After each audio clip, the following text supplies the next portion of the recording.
আসসালামু আলাইকুম। তো আপনাদেরকে আমি সবসময় দুবাই ট্যাক্সি ড্রাইভিং জবগুলোর তথ্য দিয়ে থাকি। তো আজকে এমন একটা বিষয় দুবাই ট্যাক্সির আপনাদের সাথে শেয়ার করব, যে শোনার পরে হয়তোবা অনেকেই হতাশ হয়ে যাবেন, কিন্তু আপনার উপকার হবে। যে বর্তমানে যে এমন একটা সিচুয়েশন আইছে, তো এই সিচুয়েশন হয়তোবা অনেকটাই, যারা হয়তোবা দুবাই ট্যাক্সি কোম্পানিতে জব করছে স্টিল, তাদের জন্য অনেক সমস্যার সম্মুখীন হতে হচ্ছে। তো কি সেই বিষয়টা আপনাদের সাথে আজকে আমি শেয়ার করব। তো ভাবলাম যে হয়তোবা আপনাদের সাথে শেয়ার করা উচিত। তো যাই হোক, আজকে আমি সকালবেলা ডিউটিতে বের হয়েছিলাম সকাল 4:20-এ, আর শেষ করছি 4টার দিকে। তো ডিউটি থেকে চলে এসেছি অলরেডি, এই জন্য হয়তো বা আমার ইউনিফর্ম নাই। তো যে বিষয়টা নিয়ে আপনাদের সাথে কথা বলতে চাচ্ছি, তো বিষয়টা হচ্ছে যে কোম্পানিতে বর্তমানে এখন ইলেকট্রিক গাড়ি এসছে প্রচুর পরিমাণে। বিগত কিছুদিন আগেও প্রচুর পরিমাণে ইলেকট্রিক সব গাড়ি এসছে, যেগুলো হয়তো বা চার্জ করে চালাইতে হয়। তো এই গাড়িগুলো আবার নতুন ভাবে 600 গাড়ি আসছে। তো কি করছে, আমাদের যে সব সকল তেলের গাড়িগুলো হয়তো বা সার্ভিসিং এ ঢুকলে, তখন এই গাড়িগুলা ক্যান্সেল করে নতুন ড্রাইভার ভাইদেরকে এই গাড়িগুলা দিছে।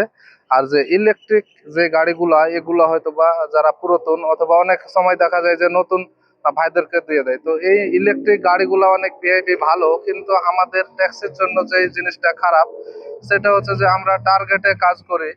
তো চার্জিং এর সমস্যা, যে চার্জিং যেখানে সেখানে নাই, কোম্পানির ভিতরেই চার্জিং আছে একমাত্র।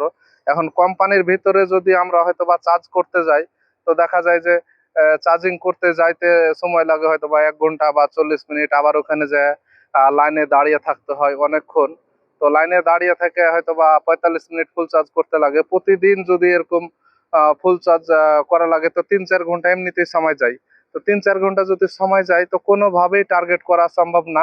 তো এই জন্য অনেক ভাই ব্রাদার কি করছে, গত পরশু দিন 40 থেকে 50 জন হবে মিনিমাম রিজাইন দেওয়ার জন্য গেছে, যে আমাদের গাড়ি ক্যান্সেল করে অন্য গাড়িগুলোতে, আর নাই তো আমরা রিজাইন দেবো। তো কোম্পানির তরফ থেকে বলছে যে তোমরা রিজাইন দিয়ে যাও গা, সমস্যা নাই, আরো 700-800 900 ড্রাইভার ওয়েট করছে গাড়ির জন্য।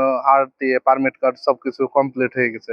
তো যে সমস্যাটা হয়তো বা এখন আমরা ভোগ করছি, বা হয়তো নিজেও আমি দুশ্চিন্তার ভিতরে আছি, যে আমার হয়তো বা 6-7 দিন পরে গাড়ি সার্ভিসিং আছে, সার্ভিসিং এ ঢোকার পরে যদি ইলেকট্রিক গাড়ি দিয়ে দেয়, ইলেকট্রিক গাড়ি দেওয়ায় মানে আপনি 1 টাকাও ইনকাম করতে পারবেন না। ধরতে গেলে আপনি টার্গেটই করতে পারবেন না, আপনি 25ই করতে পারবেন না। আর আপনি যদি ঠিক মতো কাজ না করতে পারেন, চার্জেই আপনি সম্পূর্ণ সময় নষ্ট করেন, তাহলে দেখা যাবে যে আপনি মাস শেষে কোনো স্যালারি পাবেন না।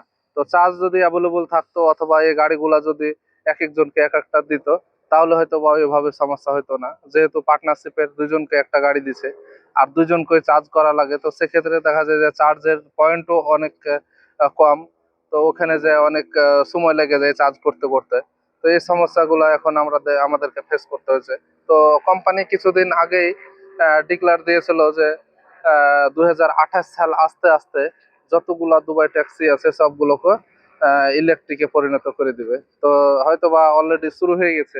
তো ইলেকট্রিক গাড়ি যদি দেয়, আর টার্গেট সেম থাকে, তো কোনোভাবেই আপনারা ঠিক মতো ইনকাম করতে পারবেন না। তো যারা হয়তো বা নতুন ভাইরা আসবে, তারা দেখা যাচ্ছে যে বিপদে পড়বে। 7-8 লাখ টাকা, 9 লাখ টাকা বা 6 লাখ টাকা এক একজনের এক এক রকম খরচ হয়। কারণ যে যার যত বেশি সময় লাগে গাড়ি পাইতে, লাইসেন্স পাইতে, তার তত বেশি খরচ হয়। তো তারা দেখা যায় যে এখানে একটা আশা নিয়ে আসলো, আশা নিয়ে আসার পরে দেখা যাচ্ছে যে আপনি আর ঠিক মতো ইনকাম করতে পারবেন না, দেশেও যাইতে পারবেন না। সে পর্যন্ত হয়তো বা আপনার অনেক টাকা খরচ হয়ে যাবে। তো আপনাদেরকে আমার এই বিষয়টা শেয়ার করার একটাই উদ্দেশ্য, যে আপনারা আসার সময় ভালো করে বুঝে শুনে যদি না আসেন, আসার পরে এরকম হয়তো বা বিপদে পড়লে আপনি হয়তো বা অনেক বড় একটা ঝামেলার ভিতরে পড়বেন। আর এখানে একবার আসলে দেখা যাচ্ছে যে আপনি 5 থেকে 10 বছর আপনি যেতেই পারবেন না, আপনার একটার পর একটা সমস্যা লাগাই থাকবে।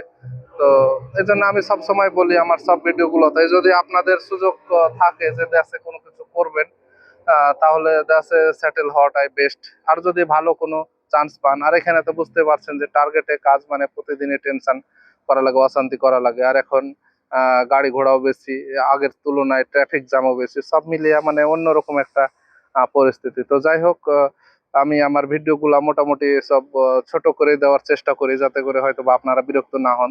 তো আজকের ভিডিওটি হয়তো বা এ পর্যন্তই, আপনাদেরকে আমি জানাই দিলাম যে বর্তমানে এই সিচুয়েশন চলছে। যারা হয়তো বা সামনের দিকে আসবেন, এরকম হয়তো বা আপনারা ইলেকট্রিক গাড়ি চালাইতে